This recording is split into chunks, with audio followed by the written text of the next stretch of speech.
महंत के हजारों एकड़ जमीन को जब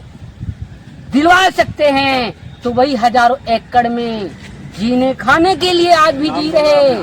समुदाय को शैक्षणिक अधिकार दिलाने के लिए भी इनकी अगर भूमिका और सहभागिता और निर्देश मिला तो ये लोग शैक्षणिक क्षेत्रों में भी केवल स्कूल और कॉलेज में ही नहीं विश्वविद्यालय में भी अपने टैलेंट को प्रदर्शित करके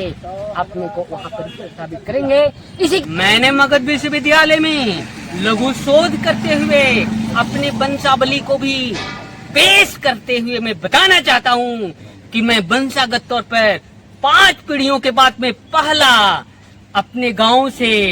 मगध विश्वविद्यालय का स्कॉलर रहा। तथागत बुद्ध ने दुनिया को जो मैसेज दिया है वो मैसेज को जैसा कि भक्तगण बताए महात्मा गांधी ने भी अपनाया है। और उसी को मैं और अपडेटेड की बात कर दूं तो संविधान निर्माता बाबा साहब डॉक्टर बी आर अम्बेडकर ने बुनियादी सुविधा को लेकर के संघर्ष था, उसकी याद में आज पांचू रामदेव और जानकी की शहादत दिवस को लेकर के मनाया जा रहा है। ये भले कम दिख रहे हैं लेकिन इनकी जो कारमा है वो आज भी सुनने और जानने के बाद दिलो दिमाग को झकझोर के रख देता है।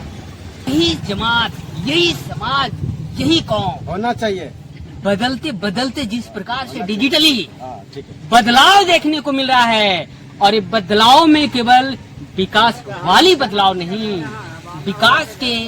विरुद्ध में विकास को विरुद्ध करने वाली बदलाव का भी प्रारूप दिख रहा है। नमस्ते साथियों, मैं शिव प्रसाद दास उर्फ बुद्ध रत्न बोध गया बिहार से बरसों से मगध विश्वविद्यालय में पीएचडी के लिए संघर्ष स्कॉलर। आज मैं आप लोगों को रिसेंट एडवांस रिसर्च चैनल पर खास खबर दिखाने के लिए आया। साथियों, ऐसे मेरा जन्मभूमि शिवगंज बाजार गोसाई पेशरा 12 प्रखंड के अंतर्गत पड़ता है जो गया जिला में ही है। हमारे यहाँ पर भैया रामदेव भैया हैं और ये सारे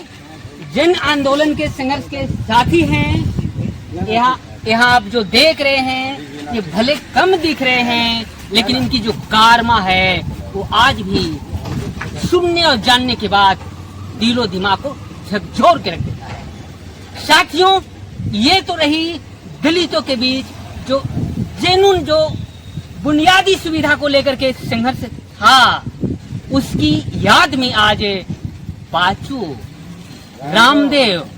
और जानकी की शहादत दिवस को लेकर के मनाया जा रहा है, जिसको लीडिंग कारू जी कर। साथियों, आज के वर्तमान परिप्रेक्ष्य में हम सत्ता और सरकार की बातें करें तो डिजिटल इंडिया में यही जमात, यही समाज, यही कौम होना चाहिए। बदलते बदलते जिस प्रकार से डिजिटली बदलाव देखने को मिल रहा है और ये बदलाव में केवल विकास वाली बदलाव नहीं, विकास के विरुद्ध में विकास को विरुद्ध करने वाली बदलाव का भी प्रारूप दिख रहा है। साथियों, मैं मगध विश्वविद्यालय स्कॉलर रहने की वजह से मैंने मगध विश्वविद्यालय को भी बहुत ही बारीकियों से देखा है। इस हकीकत को मैं आपको स्पष्ट करने के लिए 1 से 2 मिनट में बातों को रखना चाहता हूँ। साथियों, आज भी दलित समाज के उदाहरण आप बहुत लोगों के मन से सुना होगा। मैंने मगध विश्वविद्यालय में लघु शोध करते हुए अपने वंशावली को भी पेश करते हुए मैं बताना चाहता हूँ कि मैं वंशागत तौर पर 5 पीढ़ियों के बाद में पहला अपने गांव से मगध विश्वविद्यालय का स्कॉलर रहा। ये स्कॉलर मात्र एक एकेडमिक तौर पर नहीं, सामाजिक संघर्षों को भी देखकर, सामाजिक संघर्षों को आगे बढ़ावा देने वाले संगठनों के द्वारा फेलोशिप प्राप्त कर राष्ट्रीय नहीं अंतर्राष्ट्रीय स्तर पर लोगों ने मुझे हमारी समझ को विकसित किया है। इन तमाम चीजों को मैंने मगध विश्वविद्यालय में शोध के दरमियान रिटेन वे में, ऐसे मैं कहूँ, बाबा साहब के द्वारा हाथों में पकड़ाई गई कलम को, हकीकत को मैंने लिखा है, जिससे मगध विश्वविद्यालय में एक भूचाल आया है। ये भी बोध गया के अंदर ही आता है। साथियों, बोध गया की जो एक क्रांति की भूमि है, जहाँ पर भूमि को लेकर क्रांति हुई, आज मैं पुनः इन तमाम एक्टिविस्टों को बता देना चाहता हूँ कि यही बोध गया में एक विश्वविद्यालय है, जिसको बिहार का सबसे बड़ा विश्वविद्यालय के नाम से पूरे दुनिया जानती है। हम कहना चाहते हैं कि अब तमाम एक्टिविस्टों को अब समाज के जेन्युइन मुद्दे के तौर पर शिक्षा को लेकर जो हकमारी हो रही है, टैलेंट को दबाए जाने के लिए सुनियोजित प्लानिंग चल रही है, उसको लेकर के भी अब एक जमीनी मुद्दे के संघर्ष की एक कड़ी में आज के डेट में शैक्षणिक अधिकार दिलाने के लिए और शैक्षणिक क्षेत्रों में इस समाज की सहभागिता को दिलाने के लिए भी एकजुट आना होगा। और हम समझते हैं कि सारे लोग छात्र संघर्ष वाहिनी के नेतृत्व करता रहे हैं। आज मैं कह सकता हूं कि उस संघर्षों से निकले हुए छात्रों को एक बेहतर मार्गदर्शन देने वाले गार्जियन के रूप में इन तमाम लोगों से मैं निवेदन करता हूं कि अब ये समाज की अब आए हुए अप टू डेट के मुताबिक जो नए नए मुद्दे समाज के भिन्न भिन्न विभागों के अभिभाग के क्षेत्रों में उनकी सहभागिता को लेकर के एक जो दिख रही है पूरे प्रमाण के साथ, उसको लेकर हम लोगों को एक संघर्ष की एक नए तौर पर प्रमाण के आधार पर शैक्षणिक क्षेत्रों में स्कूलों, विद्यालयों, कॉलेजों और विश्वविद्यालयों में भी इस मुहिम को छेड़ने की जरूरत है। इस पर बातें हुई थी एक बार, इस संगठन के लोगों ने भी इसको समर्थन किए थे और मैं समझता हूं आज रामदेव पांचू और जानकी मांझी जी के शहादत दिवस के अवसर पर जो गुवाहाटी से भी कुछ साथी लोग चल कर आए हैं, बोध गया के भी उन संघर्षों को देखने वाले लोगों ने भी यहाँ पे उपस्थिति दर्ज कराए हैं। इन तमाम लोगों के निर्देश में मैं समझता हूँ कि जन के लिए, ये वंचित समाज के लिए और हक व अधिकार को दिलाने के लिए इन तमाम लोगों का मार्गदर्शन की आवश्यकता है। और ऐसे लोग जब मार्गदर्शन करेंगे तो हमको लगता है कि जब महंत के हजारों एकड़ जमीन को जब दिलवा सकते हैं तो वही हजारों एकड़ में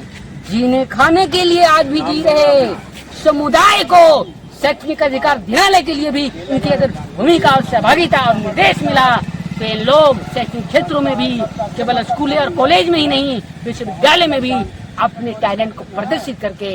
अपने को वहाँ पर स्थापित करेंगे। इसी के साथ मैं आज की इस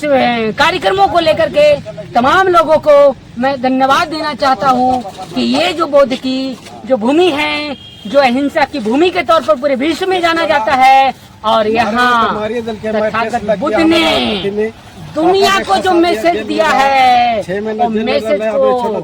जैसा कि वक्तागण बताए महात्मा गांधी ने भी अपनाया है। और उसी को मैं और अपडेट की बात कर दूं तो संविधान निर्माता बाबा साहब डॉक्टर बी आर अम्बेडकर ने कलम से तो संविधान में वो प्रावधान और अधिकार निरूपित कर दिए हैं, जिसको लेकर आज की जनता हित में बात करने वाली समाज की बात कहूँ या संगठन की बात कहूँ या सत्ता पद के सत्ताधारी की बात कहूँ या विपक्ष में भी खड़ा होने वाले तमाम पार्टी पक्ष के लोगों की बात कहूँ, वो तमाम लोगों ने गत महीने इस वर्ष सांसद के चुनाव में भी मंच पर इन लोगों के हक दिलाने के लिए सांसद की प्रतियां लेकर दोनों यानी पक्ष और विपक्ष दोनों ने भी इसकी सुरक्षा करने की और इसको जनहित में कल्याणकारी योजनाओं के तहत लोगों को लाभान्वित कराने के लिए